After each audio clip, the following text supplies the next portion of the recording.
welcome to VEDA Day 10. Today I'm going to be talking about favorite books that I have been enjoying recently and books that I'm looking forward to reading. So let's get started. The most recent book that I read is actually from my library, and it's called The Declaration by Gemma Malley.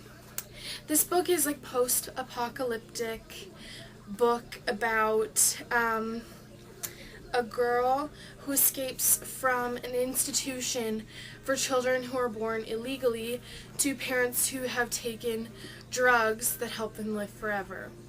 A boy comes into the picture who helps her to escape and find her parents, who are in the underground movement to sort of stop longevity drugs and allow children to come into the world. So it's a really good book. I had a hard time reading it, but that's only because it's still in its British form.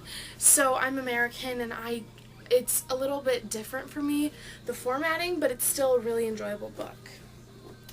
The next book that I read was a book that I had to read for school. So I wouldn't say I enjoyed it, but, well, I should say this. I wouldn't have picked it up off the shelf. It wouldn't have caught my eye, because I usually don't read books like this, but for its purposes that it served, it was a very good book, and it is Enrique's Journey by Sonia Nazario. This is the story of a boy who travels from Guatemala, I believe, from Central America through Mexico to the United States in South Carolina to meet his mother, who left him when he was a young boy, to go to the United States to make more money and a better life for him and his sister. Like I said, I wouldn't have picked this book up off the shelf, and it was hard to really get into, and the ending was really but it's good. And this is a factual book. And Sonia Nazario is a writer for the New York Times, and she writes a lot of different books like this. So, I mean, if I didn't have to read it, I probably wouldn't have finished it. And the next book is actually a series. I just grabbed the first book out of the series, and I'm really enjoying this series. I've enjoyed the TV series as well, but it is Pretty Little Liars by Sarah Shepard. I'm currently in the fourth of the book, Perfect, which is the third one, and I'm really enjoying this series.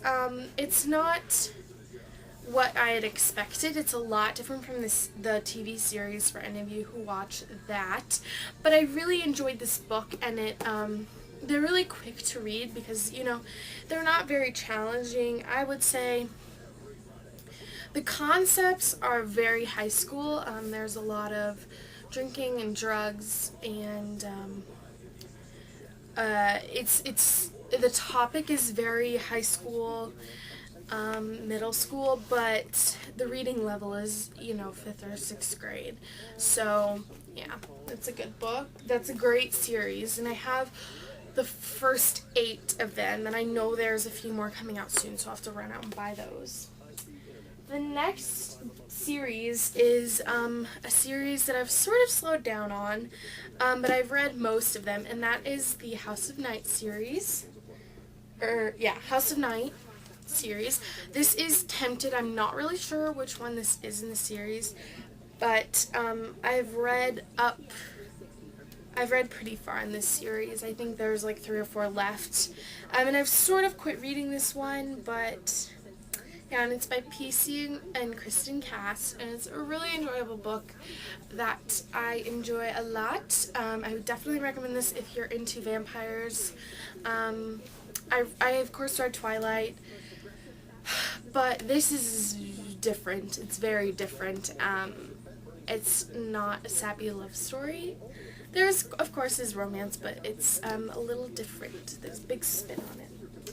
Oh, the one thing I have a problem with is the spelling in this book. They spell vampires and magic wrong, and that annoys me. And I find sometimes mistakes in these books, but the story is well told. I'm a sucker for Nicholas Sparks, and so I have 3 of his books here. The first one is Dear John, which made me cry so much, and it's such a good book. Some people say they don't like it, like the ending is too crappy or whatever, but I absolutely adore this book. I've read it 1.5 times, I think. See, I'm in the middle right now, but I quit reading it because I found another book that I really enjoyed. But Dear John, of course, is an amazing book by Nicholas Sparks, who is actually born in my city of Omaha, Nebraska, so it's cool. Another Nicholas Sparks book is The Last Song, which I bawled through this whole entire ending of this book. It is so sad and just, Nicholas Sparks knows how to get me crying. This book is great. I guess I didn't talk about Dear John. I probably should. What happens in Dear John is that John and Savannah meet one summer on a spring break, and they fall in love. And then John goes back to Germany, where he's stationed through the army, and 9/11 happens. He only had like 6 months left on his tour, and Savannah only had 6 months left of school. So so John decides that he's going to re-up, and Savannah has to make an important decision. Oh, and in House of Night, it's about vampire fledglings who are being trained to become real vampires, and lots of madness and craziness ensues. But in The Last Song, Ronnie visits her father, and she wasn't really the picture-perfect suburban kid. And she goes and visits her father, and the summer sort of transforms her when she meets a boy. Love ensues, as in all of Nicholas Sparks' books. And then she finds out some really important news about her father, which sort of twists the story a lot. Next, and my final Nicholas Sparks book, which I haven't read yet, but I'm really excited to, is The Notebook by Nicholas Sparks. I'll probably be reading this like over Christmas break or when I have a lull in my schoolwork, but you've all seen the movie, you've all cried 1,000 times, and I'm really excited to read this book. And finally is the Harry Potter series. No need to talk about this. If you guys do not know what Harry Potter is, shame on you. You need to pick up these books and read them, guys. These are going to be guaranteed by the time I die literary classics. Every child will be required to read at least one of these books in their lifetime. I guarantee it. These books are so amazing, guys, and I wish I could condone to you my love of Harry Potter. If you hate it, you need to go dig yourself a grave and roll over and die in it, because you have not lived until you've read Harry Potter. So those are all of my books, guys. I hope that you guys enjoyed, and I love reading. I'm an avid reader, and I read pretty much anything that's put in front of me. This year I'm reading lots of literary classics. In my English class, I'm reading Romeo and Juliet, Taming of the Shrew, I Know Why the Caged Bird Sings, there's another one, Joy Luck Club. I'm reading some really good classic literary novels that I'm really excited to read. So if you guys have any favorite books, please be sure to leave them in the comments. I'd love to check them out. I'm always looking for new fun books to read. If you have any comments about any of the books that I mentioned, please let me know. I'd love to hear about that. And I will see you guys tomorrow. Bye, guys.